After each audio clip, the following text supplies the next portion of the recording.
ओम शांति। आज के अव्यक्त महावाक्य पढ़ेंगे 3 अप्रैल 1991 के।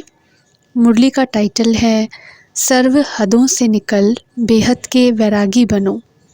अव्यक्त बाप दादा अपने बच्चों प्रति बोले, आज कल्प बाद फिर से मिलन मनाने सभी बच्चे अपने साकारी स्वीट होम मधुबन में पहुंच गए हैं। साकारी वतन का स्वीट होम मधुबन ही है, जहाँ बाप और बच्चों का रूहानी मेला लगता है, मिलन मेला होता है। तो सभी बच्चे मिलन मेले में आए हुए हो। यह बाप और बच्चों का मिलन मेला सिर्फ इस संगम युग पर और मधुबन में ही होता है, इसलिए सभी भागकर मधुबन में पहुँचे हो। मधुबन बाप दादा का साकार रूप में भी मिलन कराता और साथ साथ सहज याद द्वारा अव्यक्त मिलन भी कराता है, क्योंकि मधुबन धरनी को रूहानी मिलन की, साकार रूप में मिलन की अनुभूति का वरदान मिला हुआ है। वरदानी धरनी होने के कारण मिलन का अनुभव सहज करते हो। और कोई भी स्थान पर ज्ञान सागर और ज्ञान नदियों का मिलन मेला नहीं होता। सागर और नदियों के मिलन मेले का यह एक ही स्थान है। ऐसे महान वरदानी धरनी पर आए हो, ऐसे समझते हो। तपस्या वर्ष में विशेष इस कल्प में पहली बार मिलने वाले बच्चों को गोल्डन चांस मिला है। कितने लकी हो। तपस्या के आदि में ही नए बच्चों को एक्स्ट्रा बल मिला है, तो आदि में ही यह एक्स्ट्रा बल आगे के लिए आगे बढ़ने में सहयोगी बनेगा। इसलिए नए बच्चों को ड्रामा ने भी आगे बढ़ने का सहयोग दिया है।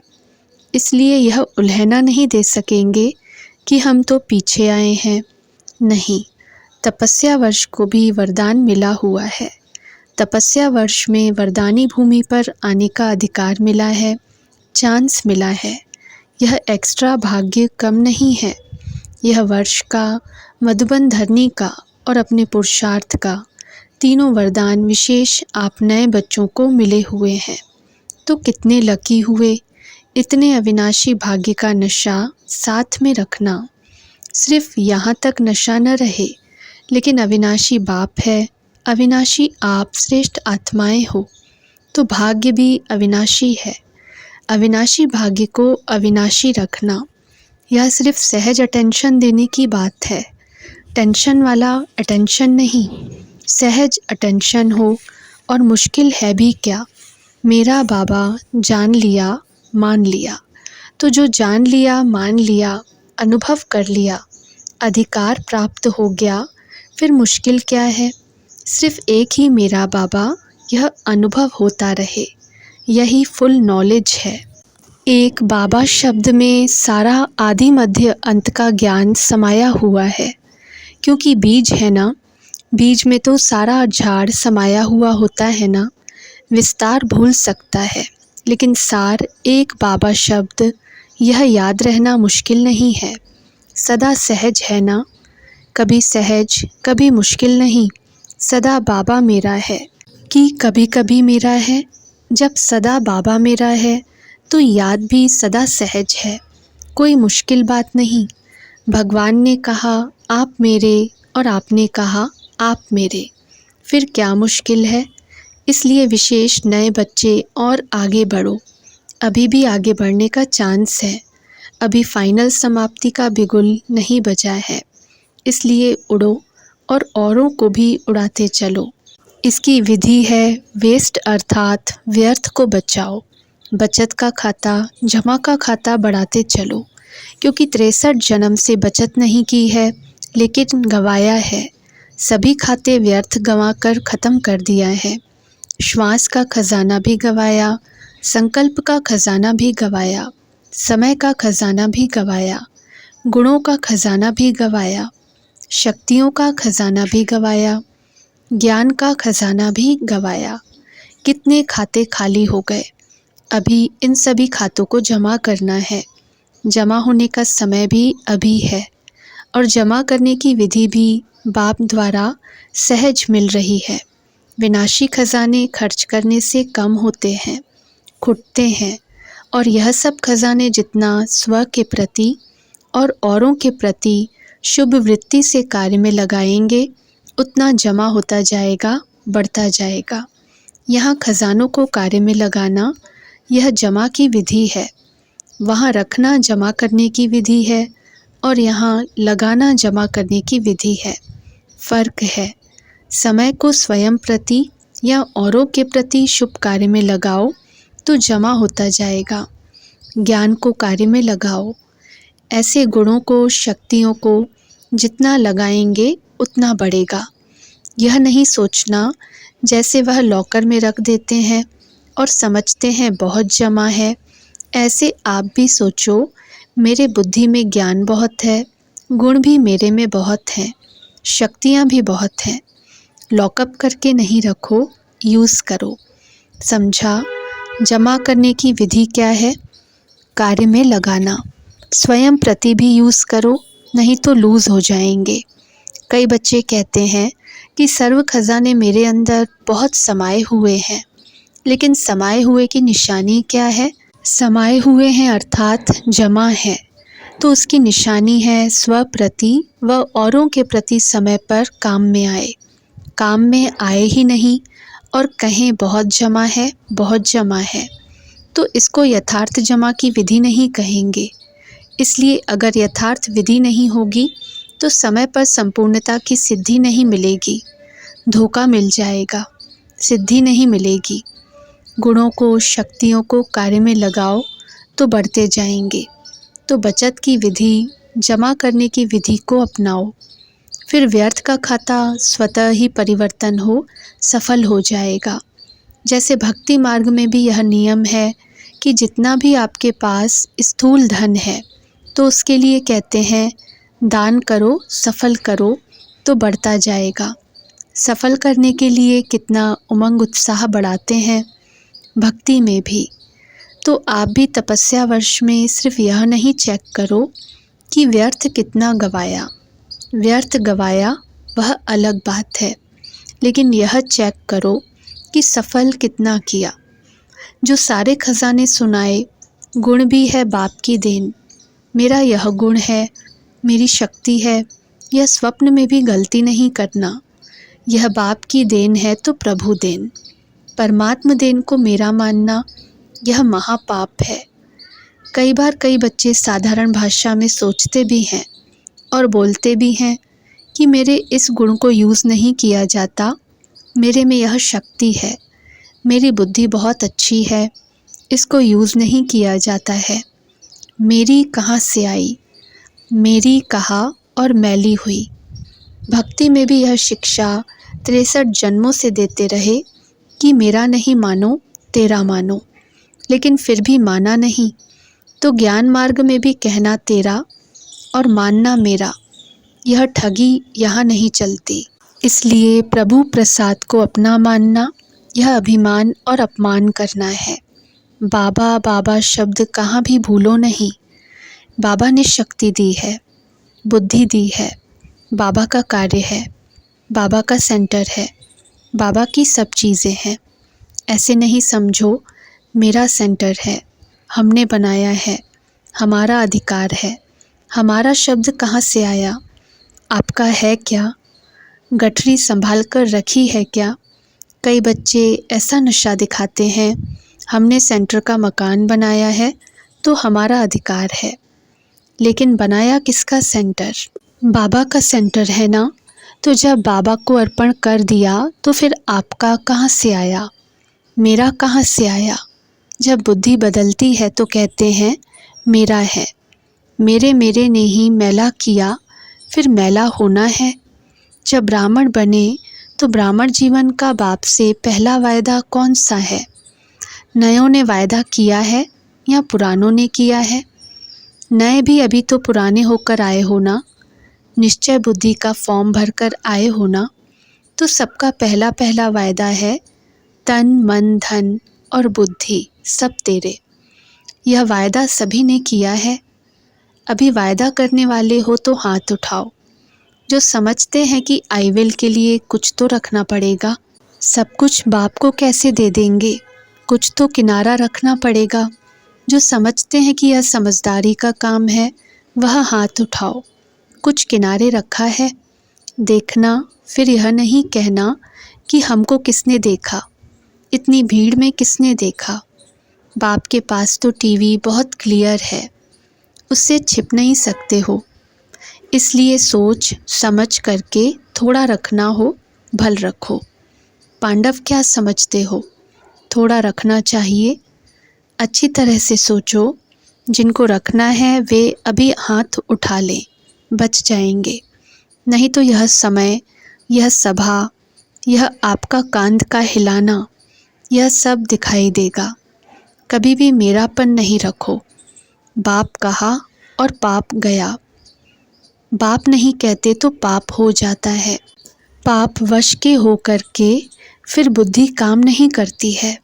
कितना भी समझाओ, कहेंगे नहीं, यह तो राइट है, यह तो होना ही है, यह तो करना ही है। बाप को भी रहम पड़ता है, क्योंकि उस समय पाप के वश होते हैं। बाप भूल जाता है तो पाप आ जाता है, और पाप के वश होने के कारण जो बोलते हैं, जो करते हैं, वह स्वयं भी नहीं समझते कि हम क्या कर रहे हैं, क्योंकि परवश होते हैं। तो सदा ज्ञान के होश में रहो, पाप के जोश में नहीं आओ। बीच बीच में यह माया की लहर आती है, आप नए इन बातों से बच करके रहना। मेरा मेरा में नहीं जाना। थोड़ा पुराने हो जाते हैं तो फिर यह मेरे मेरे की माया बहुत आती है। मेरा विचार, मेरी बुद्धि ही नहीं है तो मेरा विचार कहाँ से आया। तो समझा, जमा करने की विधि क्या है, कार्य में लगाना। सफल करो, अपने ईश्वरीय संस्कारों को भी सफल करो, तो व्यर्थ संस्कार स्वतः ही चले जाएंगे। ईश्वरीय संस्कारों को कार्य में नहीं लगाते हो तो वह लॉकर में रहते और पुराना काम करते रहते। कईयों को यह आदत होती है कि बैंक में या अलमारियों में रखने की। बहुत अच्छे कपड़े होंगे, पैसे होंगे, चीज़ें होंगी, लेकिन यूज़ फिर भी पुराने करेंगे। पुरानी वस्तु से उन्हों को प्यार होता है, और अलमारी की चीज़ें अलमारी में ही रह जाएगी और वह पुराने से ही चला जाएगा। तो ऐसे नहीं करना। पुराने संस्कार यूज़ करते रहो और ईश्वरीय संस्कार बुद्धि के लॉकर में रखो। नहीं, कार्य में लगाओ, सफल करो। तो यह चार्ट रखो कि सफल कितना किया। सफल करना माना बचाना या बढ़ाना। मनसा से सफल करो, वाणी से सफल करो, संबंध संपर्क से, कर्म से, अपने श्रेष्ठ संग से, अपने अति शक्तिशाली वृत्ति से सफल करो। ऐसे नहीं कि मेरी वृत्ति तो अच्छी रहती है, लेकिन सफल कितना किया। मेरे संस्कार तो हैं ही शांत, लेकिन सफल कितना किया, कार्य में लगाया। तो यह विधि अपनाने से संपूर्णता की सिद्धि सहज अनुभव करते रहेंगे। सफल करना ही सफलता की चाबी है। समझा क्या करना है। सिर्फ अपने में ही खुश नहीं होते रहो। मैं तो बहुत अच्छी गुणवान हूँ, मैं बहुत अच्छा भाषण कर सकती हूँ, मैं बहुत अच्छा ज्ञानी हूँ, योग भी मेरा बहुत अच्छा है। लेकिन अच्छा है तो यूज़ करो ना, उसको सफल करो। सहज विधि है, कार्य में लगाओ और बढ़ाओ। बिना मेहनत के बढ़ता जाएगा, और 21 जन्म आराम से खाना। वहाँ मेहनत नहीं करनी पड़ेगी। विशाल महफिल है। ओम शांति भवन का हॉल एकदम फुल भर गया, इसलिए कईयों को नीचे मेडिटेशन हॉल, छोटे हॉल में बैठना पड़ा। हॉल छोटा पड़ गया। तो बाप दादा ने कहा, शास्त्रों में यह आपका जो यादगार है उसमें भी गायन है। पहले ग्लास में पानी डाला, फिर उससे घड़े में डाला, फिर घड़े से तालाब में डाला, तालाब से नदी में डाला, आखिरीन कहाँ गया, सागर में। तो यह महफिल पहले हिस्ट्री हॉल में लगी, फिर मेडिटेशन हॉल में लगी, अभी ओम शांति भवन में लग रही है। अब फिर कहाँ लगेगी। लेकिन इसका मतलब नहीं कि साकार मिलन के बिना अव्यक्त मिलन नहीं मना सकते हो। अव्यक्ति मिलन मनाने का अभ्यास समय प्रमाण बढ़ना ही है और बढ़ाना ही है। यह तो दादियों ने रहमदिल होकर आप सबके ऊपर विशेष रहम किया है, नयों के ऊपर। लेकिन अव्यक्त अनुभव को बढ़ाना यह समय और कार्य में आएगा। देखो, नए नए बच्चों के लिए ही बाप दादा विशेष यह साकार में मिलन का पाठ अब तक बजा रहे हैं। लेकिन यह भी कब तक? सभी खुश राज़ी हो, संतुष्ट हो, बाहर रहने में भी संतुष्ट हो। यह भी ड्रामा में पार्ट है। जब कहते हो सारा आबू हमारा होगा, तो वह कैसे होगा? पहले आप चरण तो रखो, फिर अभी जो धर्मशाला नाम है वह अपना हो जाएगा। देखो, विदेश में अभी ऐसे होने लगा है। चर्च इतने नहीं चलते हैं तो बीके को दे दी है। जो ऐसे बड़े बड़े स्थान हैं, चल नहीं पाते हैं तो ऑफ़र करते हैं ना। तो ब्राह्मणों के चरण पड़ रहे हैं जगह जगह पर। इसमें भी राज है। ब्राह्मणों को रहने का ड्रामा में पार्ट मिला है। तो सारा ही अपना जब हो जाएगा, फिर क्या करेंगे? आप भी ऑफ़र करेंगे, आप संभालो, हमें भी संभालो, आश्रम भी संभालो। जिस समय जो पार्ट मिलता है उसमें राज़ी रह कर के पार्ट बचाओ।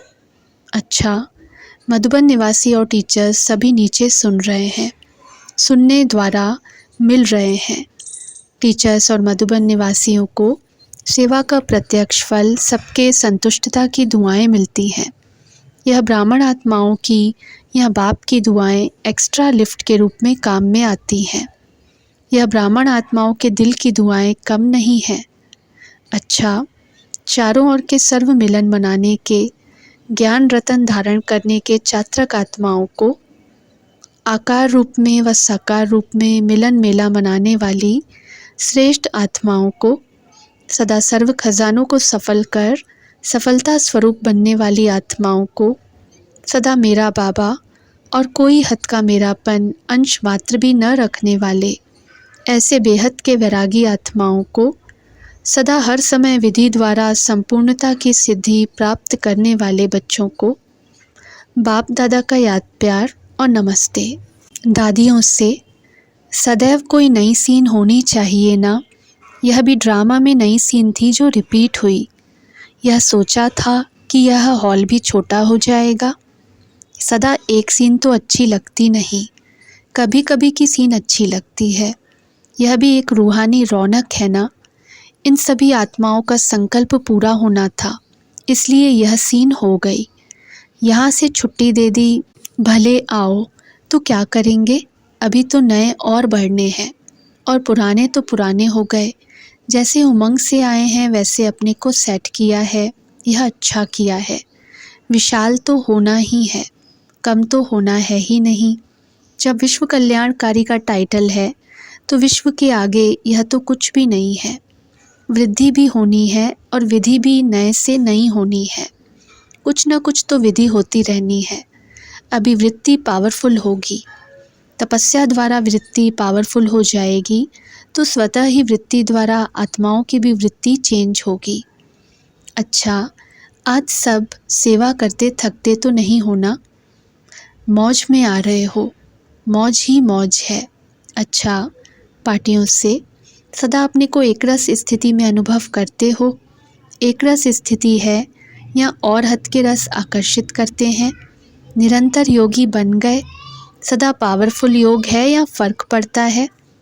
निरंतर अर्थात अंतर न हो, ऐसे शक्तिशाली बने हो या बन रहे हो? कितने तक बने हो? 75% तक पहुँचे हो? क्योंकि सदा एक रस का अर्थ ही है एक के साथ सदा जैसे बाप वैसे मैं बाप समान। बनना तो बाप समान है। बाप तो शक्ति भरते ही हैं। रोज़ की मुरली क्या है? शक्ति भरती है ना, लेकिन भरने वाले भरते हैं। सदैव स्मृति रखो कि हम महावीर हैं, शिव शक्तियाँ हैं, तो कभी भी निर्बल नहीं होंगे, कमज़ोर नहीं होंगे। क्योंकि कोई भी विघ्न तब आता है जब कमज़ोर बनते हैं। अगर कमज़ोर नहीं बनो तो विघ्न नहीं आ सकता। महावीर को कहते हैं विघ्न विनाशक। तो यह किसका टाइटल है? आप सभी विघ्न विनाशक हो या विघ्नों में घबराने वाले हो? कोई भी शक्ति की कमी हुई तो मास्टर सर्वशक्तिवान नहीं कहेंगे। इसलिए सदा याद रखो कि सर्व शक्तियाँ बाप का वर्षा है। वर्षा तो पूरा मिला है या थोड़ा मिला है, तो एक भी शक्ति कम नहीं होनी चाहिए। इस समय सभी मधुबन निवासी होना, अभी मधुबन को साथ ले जाना, क्योंकि मधुबन अर्थात मधुरता। मधुबन आपके साथ होगा तो सदा ही संपूर्ण और सदा ही संतुष्ट रहेंगे। ऐसे नहीं कहना कि मधुबन में तो बहुत अच्छा था, अभी बदल गए। मधुबन का बाबा भी साथ है, तो मधुबन की विशेषता भी साथ है। तो सदा अपने को मास्टर सर्वशक्तिवान अनुभव करेंगे। सभी तीव्र पुरुषार्थी हो या पुरुषार्थी हो, तीव्र पुरुषार्थी की निशानी क्या होती है? तीव्र पुरुषार्थी सदा उड़ती कला वाला होगा, सदा डबल लाइट होगा, कभी ऊपर कभी नीचे नहीं, सदा उड़ती कला। जितना जितना विचित्र बाप से प्यार है, तो जिससे प्यार होता है वैसा ही बनना होता है। स्वयं भी विचित्र आत्मा रूप में स्थित होंगे तो उड़ती कला में रहेंगे। अच्छा, बाप दादा का मधुर याद पत्र डबल विदेशी भाई बहनों प्रति। चारों ओर के डबल विदेशी बच्चों को बाप दादा दिलवर की दिल से बहुत बहुत याद प्यार स्वीकार हो। सर्व बच्चों की मधुबन के रिफ्रेशमेंट के उमंग उत्साह की खुशबू पत्रों द्वारा, रूह रिहान द्वारा बाप के पास पहुंच रही है। बाप दादा भी बच्चों का तीव्र पुरुषार्थ देख खुश हो रहे हैं और सदा आगे उड़ाने में साथी हैं। ईश्वरीय परिवार के भी सहयोग की दुआएं सदा सबके साथ हैं। देखो मीठे बच्चे, इस तपस्या वर्ष में लगन की अग्नि द्वारा सर्व व्यर्थ संकल्प, समय और संस्कारों को समाप्त कर समर्थ संपन्न बनने का जो दृढ़ संकल्प किया है, उनको अपनी हिम्मत और बाप की मदद से पूरा करना ही है और होना ही है। इसके लिए सदा बाप को अपने कंपेनियन के रूप में साथ रखना और कंपनी तीव्र पुरुषार्थी फॉलो फादर ब्राह्मण आत्माओं की करनी है। इसमें ही सहज सफलता अनुभव करते रहेंगे। डबल विदेशी बच्चों पर तो विशेष बाप का प्यार है, क्योंकि बच्चे भी बाप के लव में लीन रहते हैं। उड़ते रहो और उड़ाते रहो। अच्छा, ओम शांति।